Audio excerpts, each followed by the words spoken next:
Hello my students, welcome to academy classes. Academy classes में आपका स्वागत है।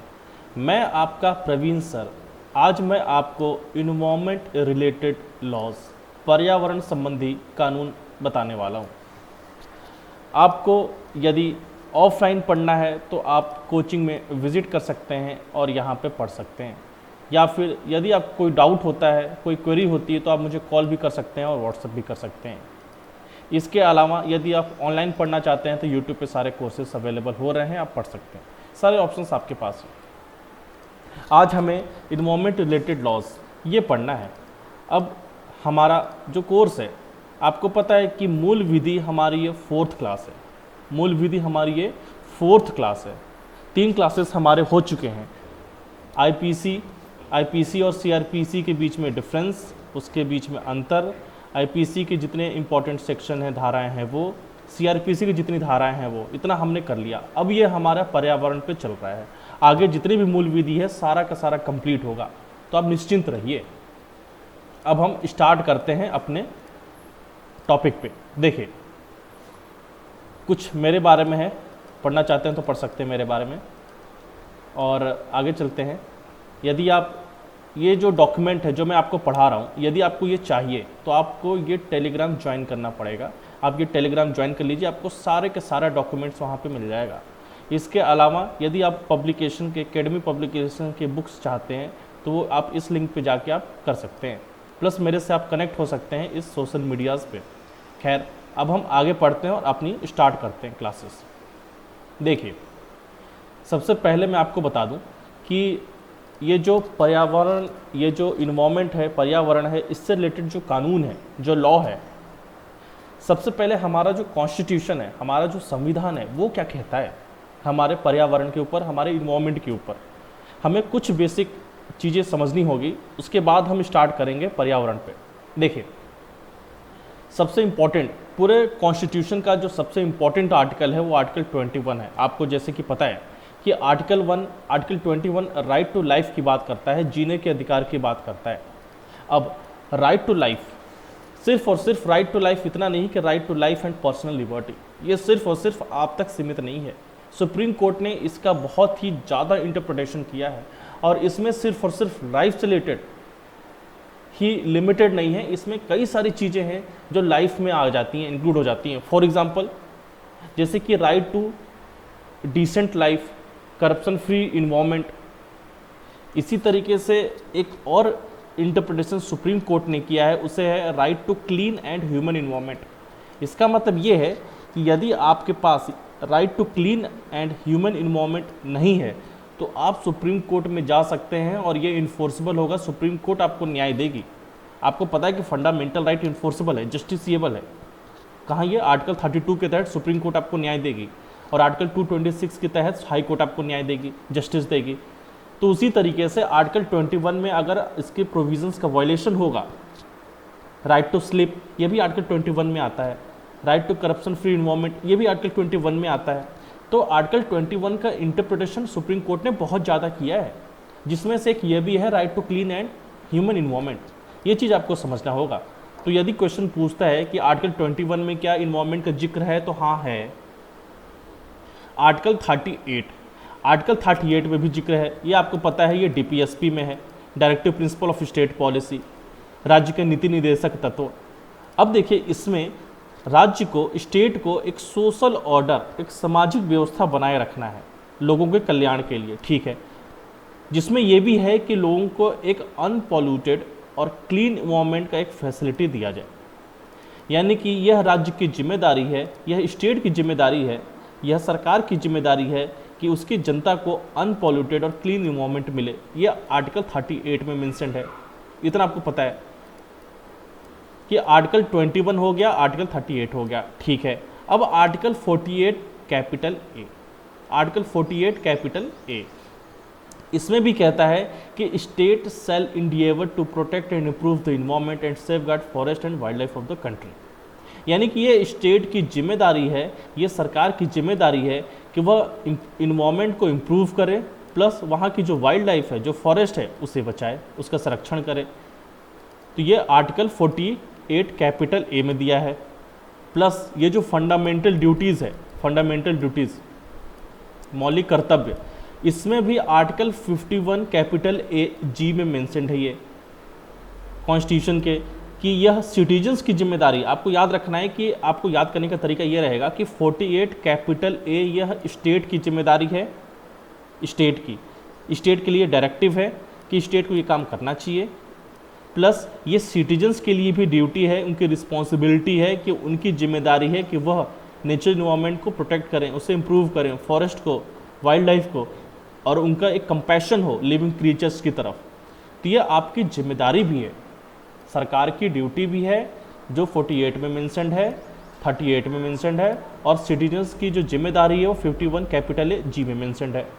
यानी कि आप देख सकते हैं कि यहाँ पे फंडामेंटल राइट उसमें भी मेंशन्ड है, डीपीएसपी उसमें भी मेंशन्ड है, और फंडामेंटल ड्यूटी उसमें भी मेंशन्ड है। यदि आपसे क्वेश्चन पूछ लेता है कि क्या इन्वायरमेंट का जिक्र सिर्फ और सिर्फ डीपीएसपी में है, फंडामेंटल राइट में नहीं है, फंडामेंटल ड्यूटीज़ में नहीं है, तो ऐसा नहीं है। इन्वायरमेंट, पर्यावरण का जो जिक्र है, जो मेंशन्ड है, वो फंडामेंटल राइट, डीपीएसपी और फंडामेंटल ड्यूटीज़ तीनों में है। इतना हो गया, तो अब हम आगे बढ़ते हैं। देखिए, अब मैं आपको बताऊं कि ये जो इन्वायरमेंट प्रोटेक्शन है, पर्यावरण संरक्षण है, यह हम कुछ एरियाज़ में हम देख सकते हैं, किस किस एरिया में डिवाइड कर सकते हैं। जैसे कि एयर पोल्यूशन, एयर से रिलेटेड हमें हवा को कैसे साफ रखना है, एयर पोल्यूशन से रिलेटेड कैसे पर्यावरण संरक्षण हो सकता है। वाटर पोल्यूशन, वाटर को कैसे हम सेफगार्ड कर सकते हैं। Plus forest and wild life, forest और वाइल्ड लाइफ, पेड़ और उसके जो वाइल्ड लाइफ है, वहाँ पे जीव जंतु हैं, उसे कैसे हम बचा सकते हैं। और वेस्ट मैनेजमेंट, जो भी वेस्ट जो जनरेट होता है, चाहे इंडस्ट्रीज़ में, चाहे आपके घर में, चाहे कोई सभी जो वेस्ट जनरेट होता है, यानी कि उससे कैसे बचाव किया जा सकता है। इसका हिंदी में मैंने दे रखा है, वायु प्रदूषण, जल प्रदूषण, वन और वन्यजीव संरक्षण, कचरे का प्रबंधन। यानी कि इस रेफरेंस में हम स्टडी कर सकते हैं हमारे जो डिफरेंट इन्वायरमेंट प्रोटेक्शन है, हमारा जो इन्वायरमेंट संरक्षण है, पर्यावरण संरक्षण है। तो आप ये बेसिक चीज़ था। अब हम और आगे बढ़ते हैं। देखिए, यदि जनरल प्रोटेक्शन की बात करें, यदि सामान्य सुरक्षा की बात करें, तो उसके लिए जो जो कानून बने हैं, जो लॉ बने हैं, उसको हम स्टडी करने वाले हैं। यहाँ पे जितने भी, मैं एक चीज़ बता दूँ, ये जो हमारा डिस्कशन होने वाला है, जितने भी लॉज हैं, जितने भी कानून हैं पर्यावरण से रिलेटेड, इन्वायरमेंट से रिलेटेड, वो मैंने सारे के सारे एक वीडियो में मेंशन कर दिया है। यानी कि आपको कहीं भी जाने की ज़रूरत नहीं है।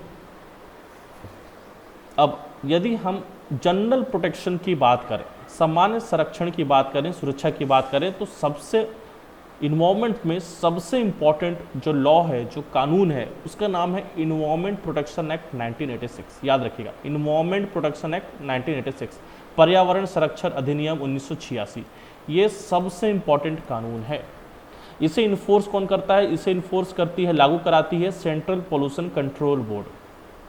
ये तो सेंट्रल की हो गई। उसी तरीके से स्टेट के भी पोल्यूशन कंट्रोल बोर्ड बनी है, जो स्टेट की है, यह इसे लागू कराती है, इसे इम्प्लीमेंट कराती है। अब उसके अलावा नेशनल ग्रीन ट्रिब्यूनल, ये जो नेशनल ग्रीन ट्रिब्यूनल है, यह 2010 में बना था। नेशनल ग्रीन ट्रिब्यूनल एक तरीके की ट्रिब्यूनल है, एक तरीके का कोर्ट है, जो सिर्फ और सिर्फ पर्यावरण, इन्वायरमेंट के केसेस देखता है। इन्वायरमेंट से रिलेटेड आपको अगर कोई पटिशन फाइल करना है, PIL फाइल करना है, जनहित याचिका फाइल करनी है, तो आप सोच रहे हैं कहाँ करें, तो आप नेशनल ग्रीन ट्रिब्यूनल NGT में फाइल कर सकते हैं। आपको हाई कोर्ट या फिर सुप्रीम कोर्ट में जाने की ज़रूरत नहीं है। लेकिन NGT, नेशनल ग्रीन ट्रिब्यूनल में यदि आपको फैसला समझ में नहीं आता है, निर्णय समझ में नहीं आता है, तो आप इसे अपील भी कर सकते हैं सुप्रीम कोर्ट में। उसके अलावा पब्लिक लाइबिलिटी इंश्योरेंस एक्ट 1991 और लास्ट है नेशनल ग्रीन ट्रिब्यूनल एक्ट, ये भी है। यानी कि जनरल प्रोटेक्शन की ये सारे के सारे बात करते हैं। अब स्पेसिफिक चीज़ें देखते हैं। एयर पोल्यूशन, जो वायु प्रदूषण है, उससे रिलेटेड जो कानून बने हैं वो देखते हैं। तो air pollution, air prevention and control of pollution act 1981 ये बना है। ये आपको डेट याद रखना है, क्योंकि UPSI में डेट पूछ सकता है। प्लस उसके अलावा एयर से related air prevention and control of pollution union territories rule 1983 ये बना है। तो याद रखिएगा, ये आपको एक्ट याद करना है क्योंकि आपके यूपीएसआई में डायरेक्ट पूछेगा। इसके अलावा वाटर से रिलेटेड, पानी से रिलेटेड जो कानून बने हैं, तो वाटर से रिलेटेड है water prevention and control of pollution act 1974। अब देखिए ये जो लॉ बना है, ये क्वेश्चन कितने बार रिपीट हो चुका है। ये वाटर वाला जो 1974 में आया है, और ये air pollution control pollution act 1981, ये क्वेश्चन कितने बार पूछ चुका है, ये एयर और वाटर, ये आपको हमेशा याद रखना है। उसके अलावा कौन कौन सा है, water prevention control of pollution cess act 1977, water prevention control pollution cess rule 1978, Ganga action plan 1986, ये भी क्वेश्चन कितने बार पूछा है। National water policy, coastal regulation zone, Godavari water dispute tribunal, inter state water river water dispute act, Krishna water dispute tribunal. एक चीज़ मैं आपको बता दूं, ये जो आप देख रहे हैं कि Krishna water dispute, inter state river water dispute, ये जो डिस्प्यूट्स के जो कानून बनते हैं ये सेंट्रल गवर्नमेंट बनाती है, और ये कानून इस तरीके के होते हैं कि दो स्टेट के बीच में यदि रिवर से रिलेटेड अगर कोई डिस्प्यूट्स हो जाता है, जैसे कृष्णा वाटर है, गोदावरी वाटर है, तो इसमें अगर वाटर की वजह से दो स्टेट के बीच में, दो राज्यों के बीच में यदि विवाद स्टार्ट हो जाता है, तो उसके लिए सेंटर कानून बनाती है। उसमें स्टेट, सिर्फ एक स्टेट कुछ नहीं कर सकती है, और उसके लिए भी एक डिस्प्यूट ट्रिब्यूनल बनाया जाता है जो स्पेसिफिक उस रिवर के लिए होता है, जो सुप्रीम कोर्ट देखती है। ये चीज़ आपको समझना होगा। आगे फॉरेस्ट और वाइल्ड लाइफ से रिलेटेड, जो जंगल हैं, जो पेड़ हैं, उससे रिलेटेड जो कानून बने हैं, इसमें है इंडियन फॉरेस्ट एक्ट 1927, ये सबसे पुराना कानून। उसके बाद है सबसे इम्पॉर्टेंट, मोस्ट इम्पॉर्टेंट, ये बहुत इम्पॉर्टेंट है, वाइल्ड लाइफ प्रोटेक्शन एक्ट 1972, ये आपको नहीं भूलना है। ये क्वेश्चन मैं पक्का बता रहा हूँ, पक्का आएगा, आप समझ लो ये चीज़ को। ये भी बहुत इंपॉर्टेंट है। फॉरेस्ट कंजर्वेशन एक्ट 1980 कितने बार पूछ चुका है। National forest policy 1988, biological diversity act 2002, ये आपसे डायरेक्ट पूछेगा कि इन्वायरमेंट से रिलेटेड कौन से कानून है, या तो ऐसे पूछ सकता है या फिर ऐसे पूछ सकता है कि कौन सा कानून कब बना था। ऐसे दे सकता है कि बायोलॉजिकल डाइवर्सिटी एक्ट, उसके सामने लिख देगा 1995, टिक कीजिए, या फिर 2001 या फिर 2002, तो 2002 आंसर है तो आप टिक कर सकते हैं। इस तरीके से क्वेश्चन पूछ लेगा आपके यूपीएसआई में। उसके अलावा है protection of plant varieties and farmer right act 2001। उसके अलावा है कि वाइल्ड लाइफ प्रोटेक्शन एक्ट 1972, यहाँ पे जो दिया है, जो चीज़ इसके अंतर्गत नहीं आती, जो इसके इंक्लूड नहीं होती है, which does not fall with in the jurisdiction of national green tribunal, यानी कि एनजीटी के अंदर जो चीज़ नहीं आती है वो अपील डायरेक्ट किया जा सकता है सुप्रीम कोर्ट में। ये चीज़ है, जो एनजीटी नेशनल ग्रीन ट्रिब्यूनल जो मैटर वाइल्ड लाइफ के नहीं देखेगी, वो मैटर सुप्रीम कोर्ट में डायरेक्ट अपील किया जा सकता है।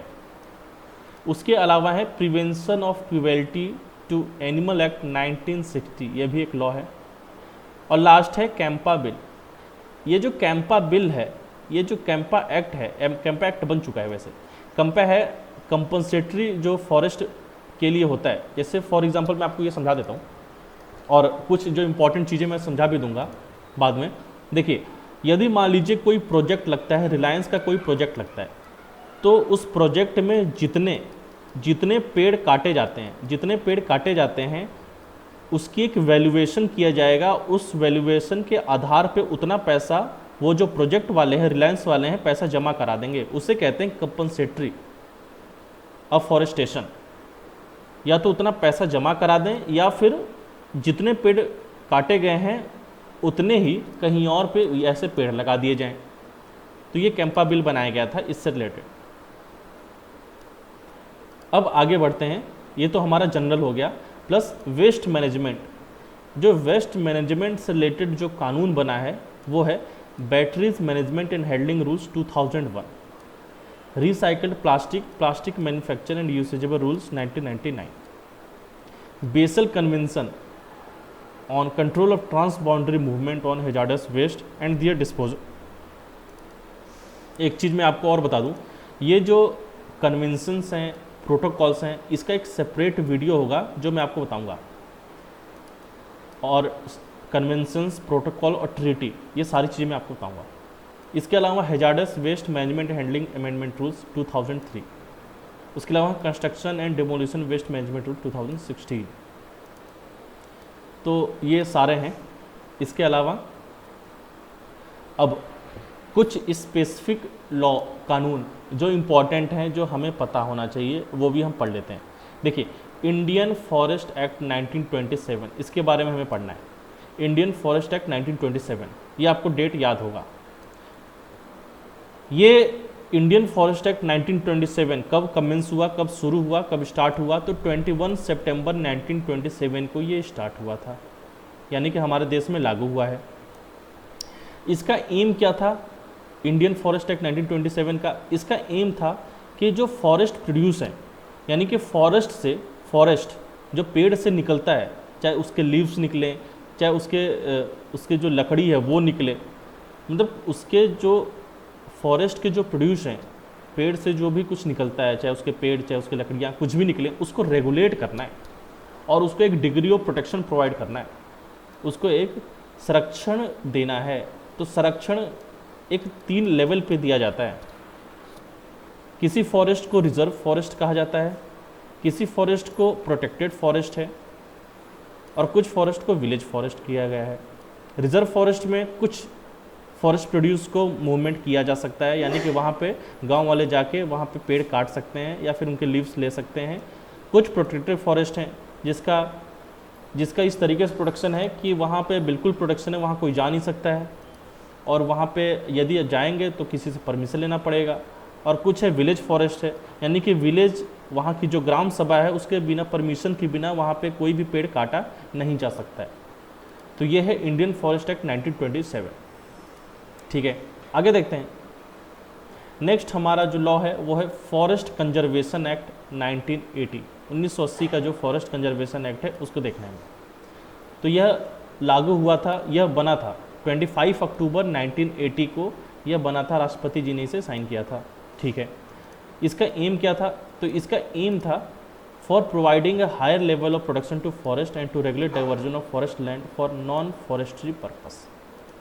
यानी कि ये जो फॉरेस्ट हैं, जो जंगल है, जो पेड़ है, इससे तो हमें संरक्षण देना ही था, प्लस इसके अलावा यदि कोई फॉरेस्ट लैंड, कोई जंगल वाली ज़मीन, यदि वो ट्रांसफ़र होती है नॉन फॉरेस्ट पर्पस के लिए, किसी प्रोजेक्ट लगाने के लिए, तो उसे भी रेगुलेट करना था। यानी कि कोई अपने मर्जी से जंगल को काट के कोई इंडस्ट्री सेटअप नहीं कर सकता है, इसमें गवर्नमेंट का परमिशन लेना होगा। और गवर्नमेंट के पास कौन सा लॉ है इसके लिए? तो वो है फॉरेस्ट कंजर्वेशन एक्ट 1980। ठीक है, इतना आपको समझ में आया क्या? अब इसमें फॉरेस्ट लैंड की बात की गई है कि यदि अगर फॉरेस्ट लैंड डाइवर्ट होता है और उसमें इंडस्ट्री सेटअप होती है, तो फॉरेस्ट लैंड का मतलब यहाँ पे क्या है? तो फॉरेस्ट लैंड का मतलब वही है जो इंडियन फॉरेस्ट एक्ट 1927 में मेंशन्ड है, जो कि 1927 में इंडियन फॉरेस्ट एक्ट 1927 में जो फॉरेस्ट लैंड मेंशन है वही है फॉरेस्ट लैंड, यानी कि रिजर्व फॉरेस्ट, प्रोटेक्टेड फॉरेस्ट और विलेज फॉरेस्ट। अब इस फॉरेस्ट लैंड को यदि हम कन्वर्ट करते हैं नॉन फॉरेस्ट्री पर्पस के लिए, तो उसके लिए फॉरेस्ट कंजर्वेशन एक्ट है जो कानून बना है, तो उसमें गवर्नमेंट एक्टिव हो जाती है और गवर्नमेंट इस तरीके से रेगुलेट करती है। अब हम आगे देखते हैं दूसरा लॉ। नेक्स्ट है हमारा वाइल्ड लाइफ प्रोटेक्शन एक्ट 1972। ये बहुत ही इम्पॉर्टेंट है। एक इन्वायरमेंट प्रोटेक्शन एक्ट वो इम्पॉर्टेंट है, और एक है वाइल्ड लाइफ प्रोटेक्शन एक्ट। ये दोनों सबसे ज़्यादा इम्पॉर्टेंट है इन्वायरमेंट से रिलेटेड जो कानून बनाए गए हैं। खैर, यह हुआ था 9 सितंबर 1972 को, ये पास हुआ था 9 सितंबर 1972 को, ये इनैक्ट हुआ था। ठीक है, अब यदि मैं आपको बताऊं वाइल्ड लाइफ प्रोटेक्शन एक्ट 1972 क्यों इंपॉर्टेंट है, इसलिए है क्योंकि ये इसमें 6 शेड्यूल्स हैं। याद रखिएगा, इसमें 6 शेड्यूल्स हैं, 6 अनुसूचियां हैं। ये जो 6 अनुसूचियां हैं, इसमें जितनी भी 6 अनुसूचियां हैं 1, 2, 3, तो इसमें डिग्री ऑफ प्रोटेक्शन दिया गया है।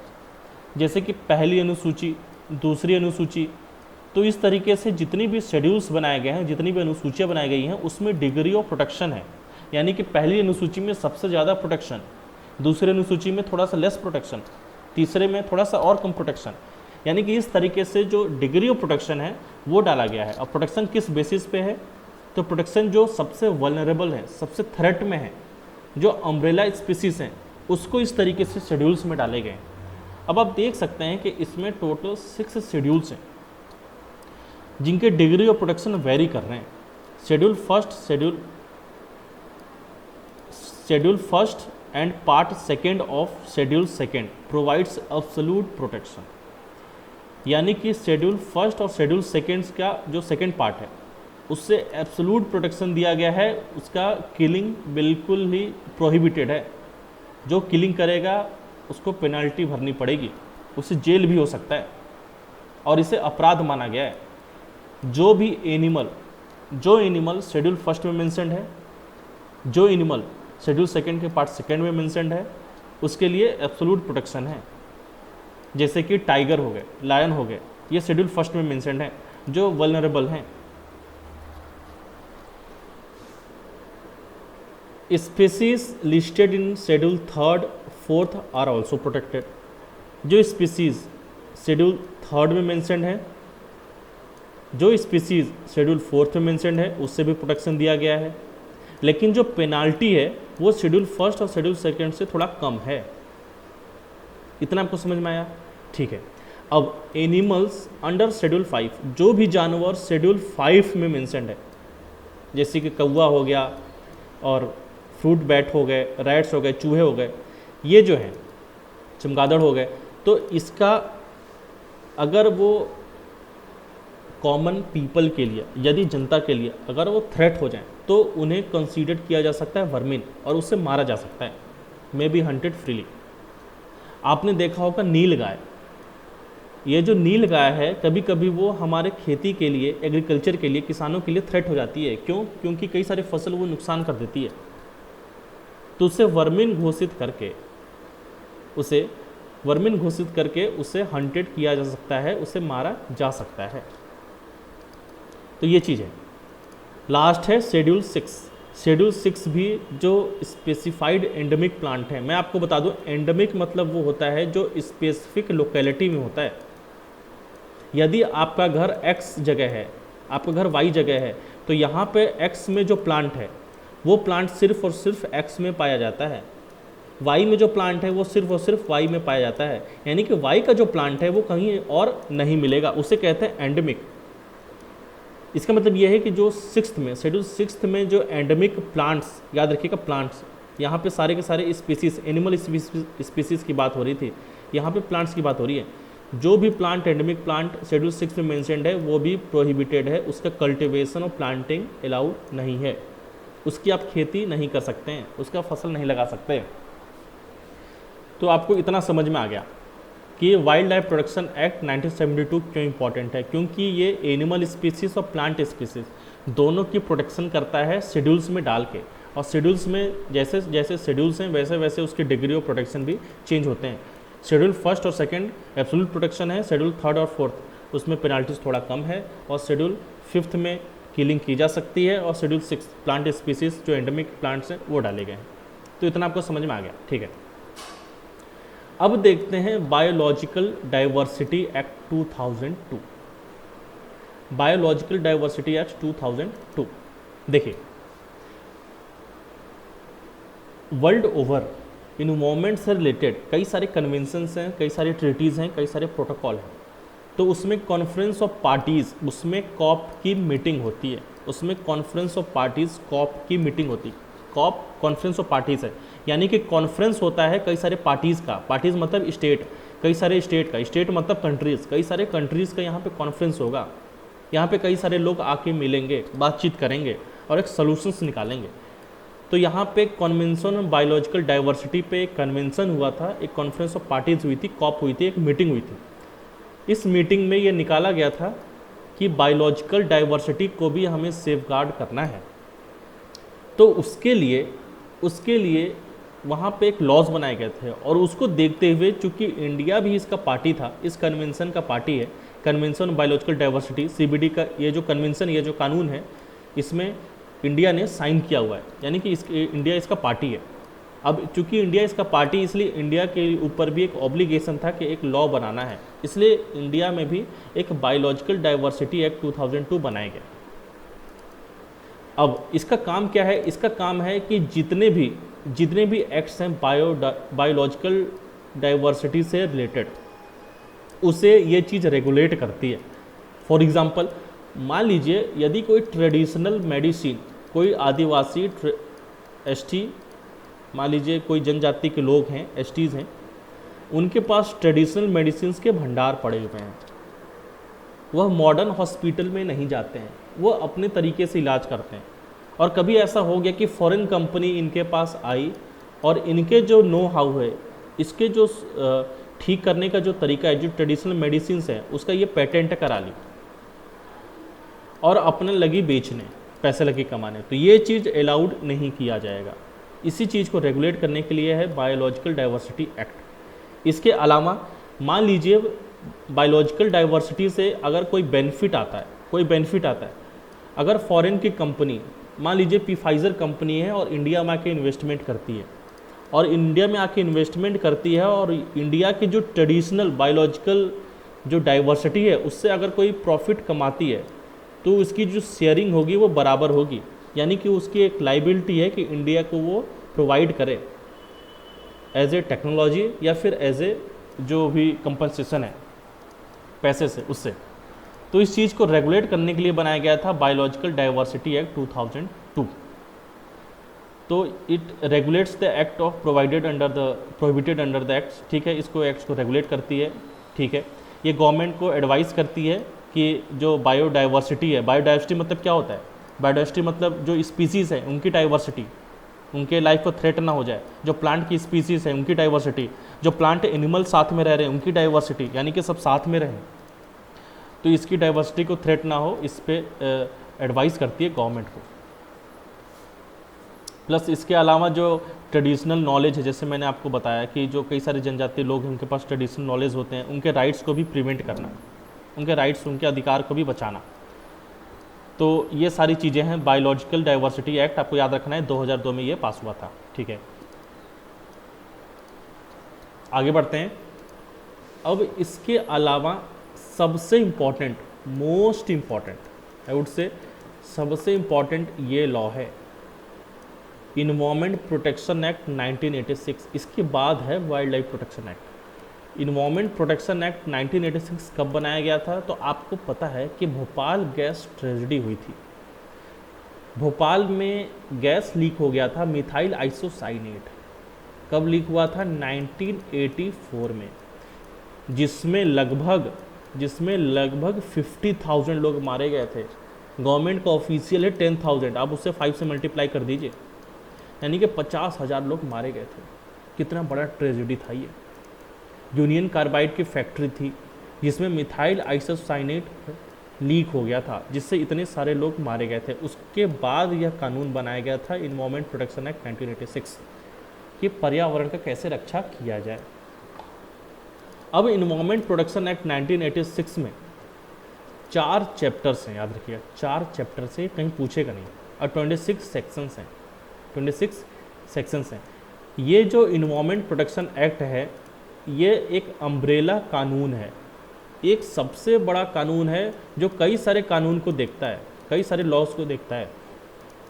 यानी कि इन्वायरमेंट से रिलेटेड, चाहे उसका बचाना हो, चाहे उसका प्रोटेक्शन करना हो, चाहे उसे इम्प्रूव करना हो, किसी से भी रिलेटेड, इन्वायरमेंट से रिलेटेड अगर कोई भी एक्टिविटी होती है तो वह इन्वायरमेंट प्रोटेक्शन एक्ट 1986 के दायरे में ही आती है। और आपसे डायरेक्ट क्वेश्चन पूछेगा कि इन्वायरमेंट प्रोटेक्शन एक्ट कब पास हुआ था, उसमें डेट दे देगा 1984, 1990, 2006, 1986।